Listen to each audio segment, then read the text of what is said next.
हर हर महादेव, जय भोलेनाथ। नमस्कार, मैं साधना पांडे मार्गदर्शन पे आपका स्वागत करती हूँ।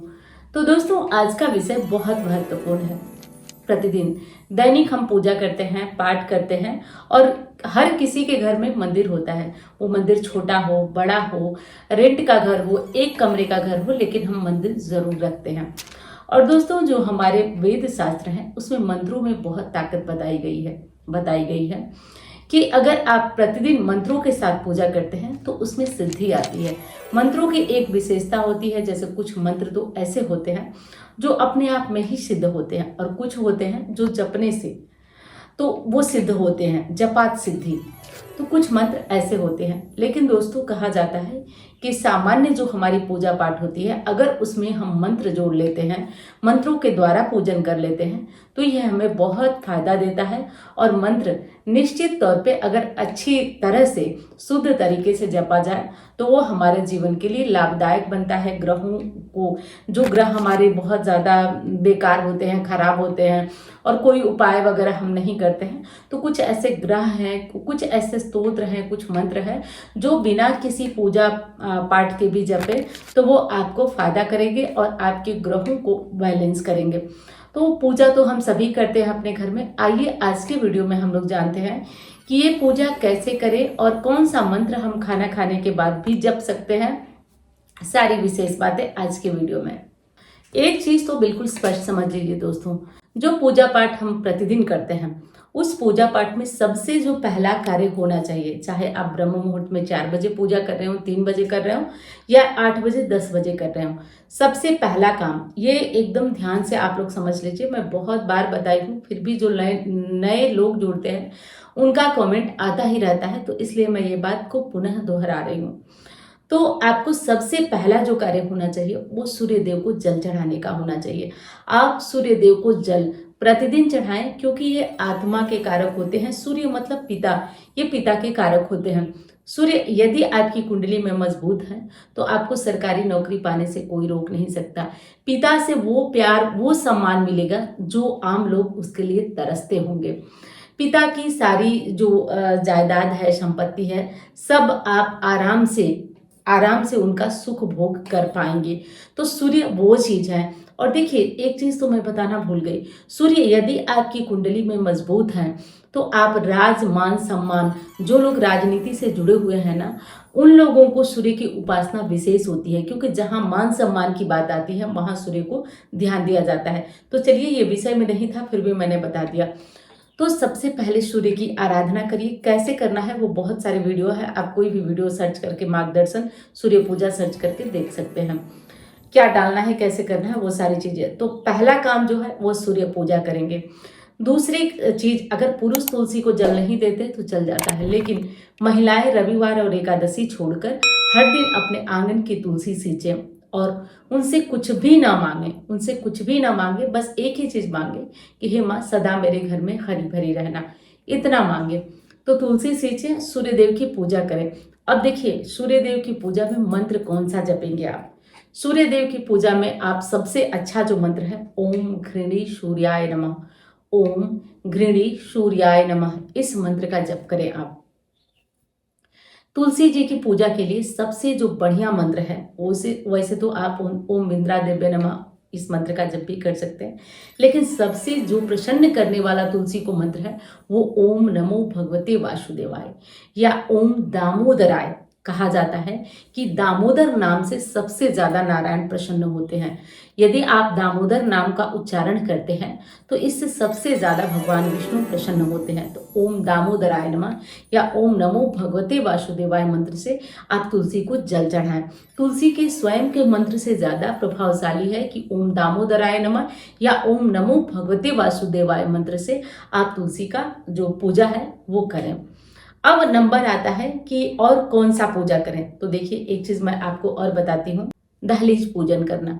तो मैं बहुत बार आपसे बताई हूँ कि जब भी आप दहलीज पूजन करें तो कनकधारा स्तोत्र या श्री सुक्तम आप इसे पढ़ते हुए और दहलीज पूजन करें। या नहीं पढ़ पा रहे हैं तो आप माँ लक्ष्मी का कोई भी मंत्र, ओम ह्रीम श्रीम नमः या ओम नमो भगवती पद्म पद्मावती, ओम ह्रीम ओम श्रीम ओम पूर्वाय दक्षिणाय पश्चिमाय उत्तराय सर्वदिशि धनम देहि देहि स्वाहा। इस मंत्र का जब भी आप कर सकते हैं, ये साबर मंत्र है, इससे माँ लक्ष्मी विशेष प्रसन्न होती हैं।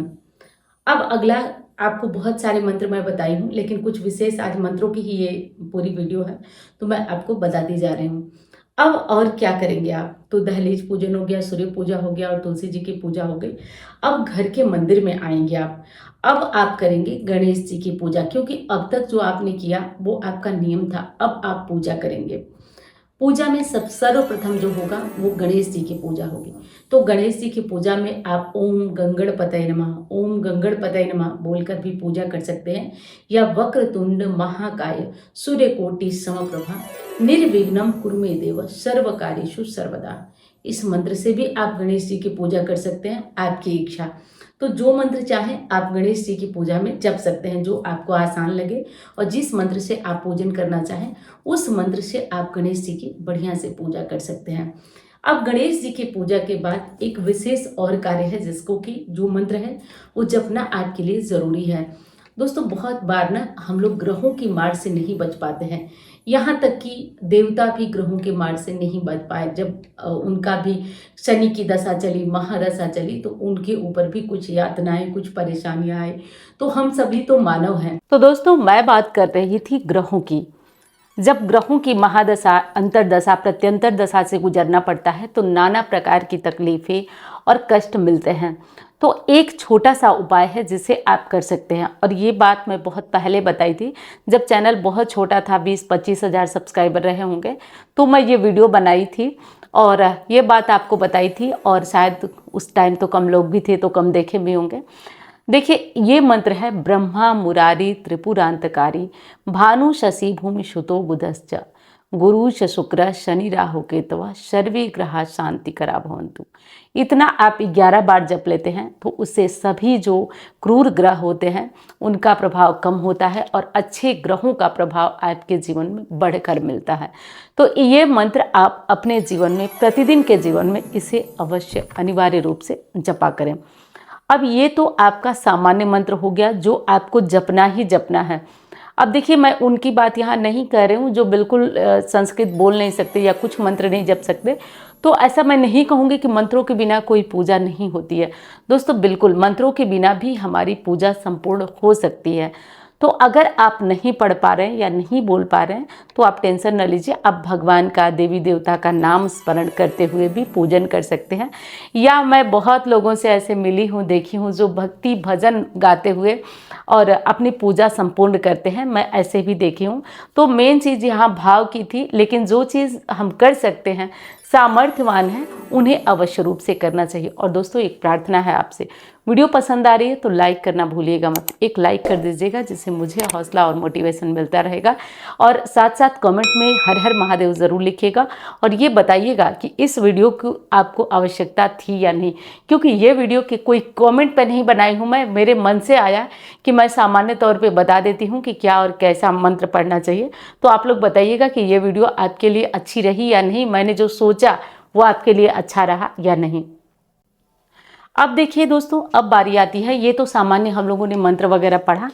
अब कुछ ऐसे पाठ होते हैं, मंत्र होते हैं, चालीसा होती है, स्तोत्र होता है, जिसे आपको पढ़ना होता है। तो पढ़िए आप, जैसे मैं सामान्य पूजा बता दी, इसके बाद आप जो भी चालीसा, मंत्र, पाठ, स्तोत्र पढ़ना चाहें वो आप बिल्कुल अच्छी तरह से अब बैठ के पढ़ सकते हैं। अब एक बहुत बड़ी दुविधा होती है कि क्या खाना खाकर या लहसुन प्याज खाकर ये मंत्र, स्तोत्र, चालीसा पढ़ सकते हैं या नहीं। तो देखिए दोस्तों, एक वीडियो मैं इससे पहले भी बनाई हूँ, शायद वो आपको मिल चुकी होगी, कि अगर आप लहसुन प्याज खाते हैं तो आप अपने पाठ वगैरह कैसे करें। तो कुछ ये जो मंत्र है, कुछ मंत्र है जिन्हें आपको भोजन करके संध्या के टाइम नहीं पढ़ना चाहिए, जैसे कि देवी जी, दुर्गा सप्तशती का कोई भी मंत्र, स्तोत्र या पाठ आपको भोजन करके ना करें जब आप लहसुन प्याज खा रहे हैं। आप सुबह के टाइम में प्रातः काल इन पाठों को कर लें तो ये आपको उचित रहेगा। जैसे आप कोई भी श्री सुक्तम, कनक धारा हो गया, लक्ष्मी जी का कोई मंत्र हो गया, तो ये आप संध्या के टाइम में दीपक जलाने के बाद, खाना खाने के बाद भी आप इस मंत्र को कर सकते हैं।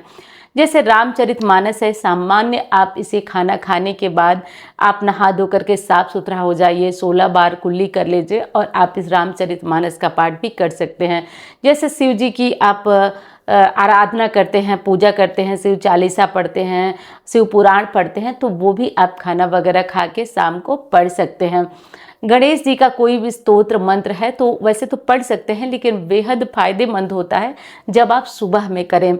जो लोग आदित्य हृदय स्तोत्र का पाठ करते हैं वो तो नोट कर लें, क्योंकि आपको शाम को नहीं करना है। आप सुबह सवेरे ही इस पाठ को करें और सुबह सवेरे ही इस पाठ को खत्म करें। तो इस विशेष बात का आपको ध्यान रखना चाहिए। अब बात आती है दोस्तों कि पीरियड्स में कौन सा मंत्र पढ़ें। तो देखिए, किसी भी मंत्र को पीरियड्स में पढ़ना नहीं उचित बताया गया है।